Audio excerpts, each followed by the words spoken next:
நீங்கள் ஒவ்வொருவரும் சாத்தானுக்கு மேல் அதிகாரமும் வல்லமையும் உடையவர்களாக இருக்கிறீர்கள். ஒரு அல்லேலூயா சொல்லுவோமா? ஹல்லேலூயா.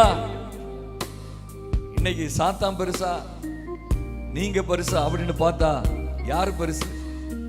நீங்க தான் பெருசு. ஹல்லேலூயா. எனவே சாத்தானை பார்த்து நீங்க பயப்பட வேண்டிய அவசியம் இல்லை. அவன் உங்க வார்த்தைகளுக்கு கீழ்ப்பட்டு தான் ஆக வேண்டும், அடிபணிந்து தான் ஆக வேண்டும். இங்க வேதம் சொல்லுகிறது, லூக்கா 10:19, இதோ சர்ப்பங்களையும் தேள்களையும் மிதிக்கவும் சத்துருவினுடைய சகல வல்லமையையும் மேற்கொள்ளவும் உங்களுக்கு அதிகாரம் கொடுக்கிறேன், ஒன்றும் உங்களை சேதப்படுத்த மாட்டாது. அநேக வேளைகள் நாம் நினைக்கிறோம், சாத்தான் என்ன அழிச்சிருவான் பிரதர், என்னை என்ன பாடுபடுத்துறான்.